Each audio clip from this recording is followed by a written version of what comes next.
আসসালামু আলাইকুম। ভাই রে ভাই, শামীম পাটোয়ারি যে নো লুক ছক্কাটা মেরেছেন, এই ছক্কাটাকে কমেন্টেটর বলছিলেন that's a ridiculous shot. Ridiculous for the bowler. কারণটা হচ্ছে এই শটের আসলে কোনো ডেফিনেশন নাই। আপনি টেকনিক্যালি যদি ব্যাখ্যা করতে চান, টেকনিক্যাল ব্যাখ্যা শামীম পাটোয়ারি শট খেলার সময় এত টেকনিক্যালিটি কোনো কিছু চিন্তাও করে মারেন নাই।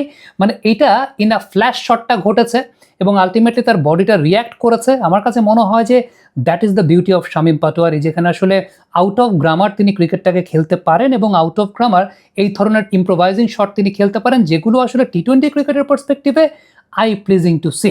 দেখেন, এই শটটাকে নিয়ে বিশ্লেষণ করার আগে আমি একটু শামীম পাটোয়ারির ওভারঅল ইনিংসটা নিয়ে একটু বিশ্লেষণ করি। সেটা হচ্ছে এই উইকেটটা আসলে যেরকম আচরণ করছিল ডিউরিং দ্য সেকেন্ড ইনিংস, আপনি খেয়াল করে দেখবেন তানজিদ তামিম কিন্তু প্রচুর পরিমাণে স্ট্রাগল করছিলেন।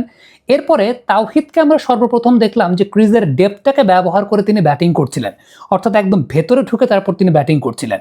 শামীম পাটোয়ারি সেম কাজটাই করেছেন। তানজিদ স্ট্রাগল করছিলেন, এই কাজটা না করার জন্য লিটনও স্ট্রাগল করেছেন। লিটন যেভাবে আউট হয়েছেন, এই ক্রিজের ডেপথ ইউজ করে ব্যাটিং করলে ওইভাবে তিনি আউট হতেন না। এখন ফ্যাক্টর জায়গা সেটা হচ্ছে শামীম পাটোয়ারি যে ছক্কাটা মেরেছিলেন মিড উইকেট দিয়ে অ্যাক্রস দ্য লাইন, আমরা যদি ওই বলটাও একটু লক্ষ্য করে দেখি, খেয়াল করে দেখবেন যে ওই বলটাও কিন্তু শামীম পাটোয়ারি ক্রিজের ডেপথটাকে ব্যবহার করে তারপর তিনি সেই ছক্কাটা মেরেছিলেন, অর্থাৎ তিনি দাঁড়িয়েছিলেন কিন্তু ব্যাটিং ক্রিজের পেছনে।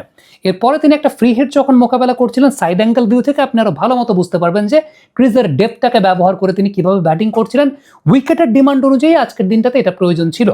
এবারে তার নো লুক শটটাকে আমরা যদি একটু বিশ্লেষণ করতে চাই, নো লুক বলতে অনেকেই বোঝেন যে নো লুক মানে মনে হয় বলের দিকে না তাকিয়ে ব্যাটিং করে। না, নো লুক খেলার সময় উল্টো বলের দিকে ফোকাসটা আপনার সবচেয়ে বেশি প্রয়োজন। হ্যাঁ, শটটাকে এক্সিকিউট করার পর শটের প্যাথটাকে ফলো না করাটাকে নো লুক শট বলে।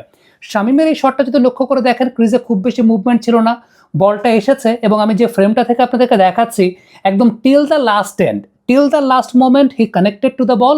তার আগ পর্যন্ত কিন্তু বলের দিকে it was a close look at the ball, অর্থাৎ ক্লোজ আই তার বলের দিকে।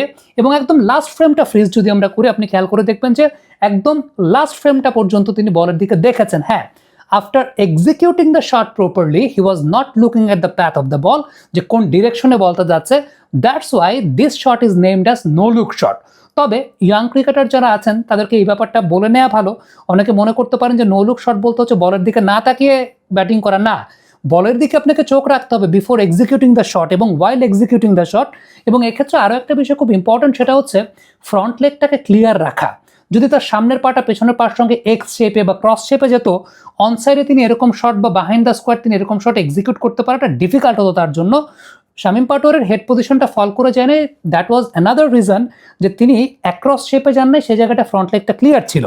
বাট তারপর আমার কাছে মনে হয় যে এই জায়গাটা হয় কি, আপনি যতই থিওরিটিক্যাল ব্যাখ্যা দেন না কেন, প্র্যাকটিক্যালি যখন শামীম পাটোয়ারি এই শটটা খেলেছেন, it's really came just in a flash তিনি শটটাকে খেলেছেন এবং বডি ব্যালেন্স ওয়াজ পারফেক্ট।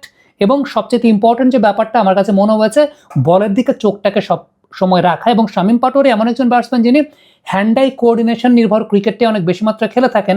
এই যে হ্যান্ড আই কোঅর্ডিনেশন কথাটা আমি বলছি, হাত এবং চোখের কোঅর্ডিনেশন, এই জায়গাটায় চোখের ব্যবহারটা কিন্তু সবচেয়ে ইম্পর্টেন্ট, যেটা শামীম পাটোয়ারি করেছেন।